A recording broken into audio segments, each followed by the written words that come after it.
राधा मेरी मात है, पिता मेरे घनश्याम। इन दोनों के चरणों में मेरा कोटि कोटि प्रणाम, मेरा कोटि कोटि प्रणाम। आग लगी आकाश में बरस रहे अंगार, संत न होते जगत में तो जल जाता संसार, तो जल जाता संसार। बोलिए श्री बागेश्वर वाला जी सरकार की, संत समाज की जय। स्वामी जी के द्वारा सुंदर कार्यों की, हिंदू राष्ट्र की, भारत माता की जय। जय श्री राधे, जय जय श्री राधे। उपस्थित सभी भक्तजनों को जय श्रीमन्नारायण, जय श्री कृष्णा। सभी माताओं बहनों बेटियों को, पिता तुल्य बुजुर्गों को, सबको जय श्रीमन्नारायण। पूज्य मलुक पीठ वाले महाराज जी जिनके चरणों की धूल ये दास बनने की कोशिश कर रहा है, ऐसे पूज्य स्वामी जी भगवत तुल्य पूज्य स्वामी जी के श्री चरणों में और पूज्य संत श्री आप सभी विद्वानों के, गुरुजनों के और संतों के श्री चरणों में बारंबार नमन। पूज्य स्वामी श्री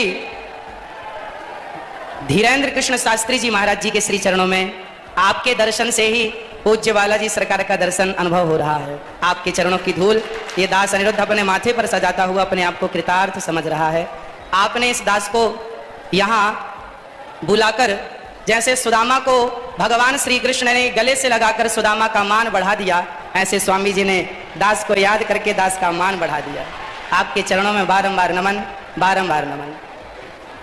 पूज्य सरकार बालाजी सरकार के पूज्य श्री बागेश्वर बालाजी सरकार के द्वारा, पूज्य स्वामी जी के द्वारा यहाँ जितने भी कार्य हो रहे हैं, चाहे बेटियों का विवाह हो, चाहे हिंदू राष्ट्र की चर्चा हो, चाहे देश को बागेश्वर बालाजी सरकार का चमत्कार दिखा करके और जन जन के हृदयों में एक भक्ति की चेतना को स्थापित करना, या फिर पूज्य बागेश्वर बालाजी सरकार की कृपा से सबका दुख दर्द हरना, ये जो भी आप कर रहे हैं, इससे समाज में एक नई जागरूकता आ रही है। समाज इन शक्तियों को, सोई और खोई हुई शक्तियों को पहचानने लगा कि हमारी शक्ति कितनी विशाल है।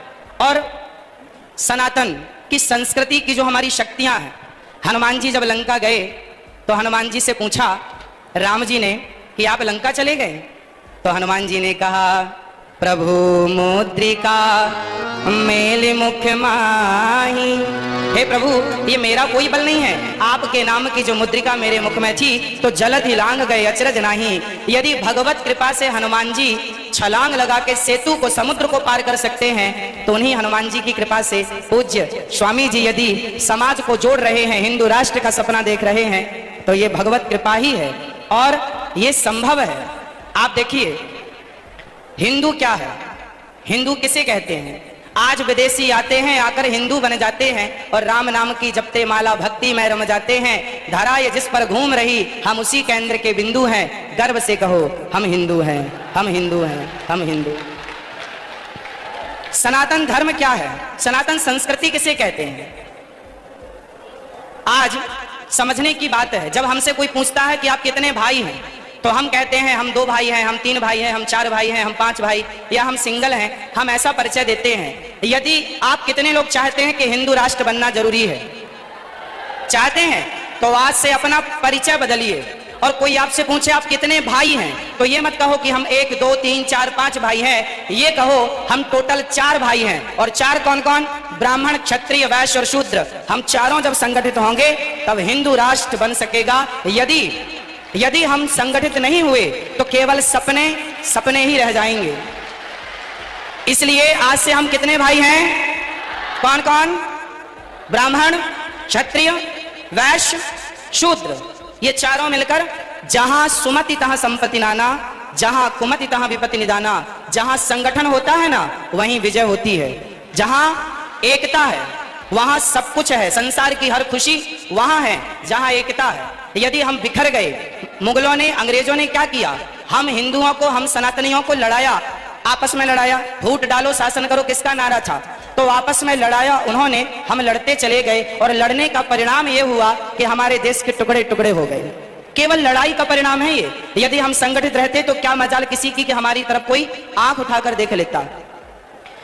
हमारे सनातन धर्म में चाहे ब्राह्मण हो, क्षत्रिय हो, वैश्य हो, शूद्र हो, आप बताइए, आज जिस छुआछूत ऊंच नीच की बात की जाती है, बताइए क्या हमारे सनातन धर्म में, क्या हमारे हिंदू धर्म में, क्या हमारे वेद पुराणों और ऋषि मुनियों के द्वारा क्या छुआछूत की भावना कभी थी?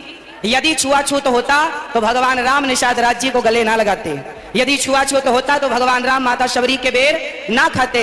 इसका मतलब है भगवान और भक्त। हमारे यहाँ तो संत रैदास जी हुए हैं, जिनके चरणों को लोगों ने प्रणाम किया है, धो धो करके पिया है, जिनका आज भी ये मुहावरा, ये वाक्य आज भी प्रचलित है कि मन चंगा तो कठौती में गंगा। ऐसे महापुरुषों को हमने अपने हृदय में बिठाकर उनको पूजा है। यदि हमारे यहाँ जातवाद होता, ऊंच नीच होती, तो हम कभी भी ऐसे लोगों को इस रूप में स्वीकार ना करते। इसका मतलब हमारे देश में जातवाद था ही नहीं। ये जातवाद का जहर घोलकर सिर्फ सनातनियों को आपस में लड़ाने का षड्यंत्र किया गया, और जिस षड्यंत्र की चपेट में हम सभी भारतीय आ गए।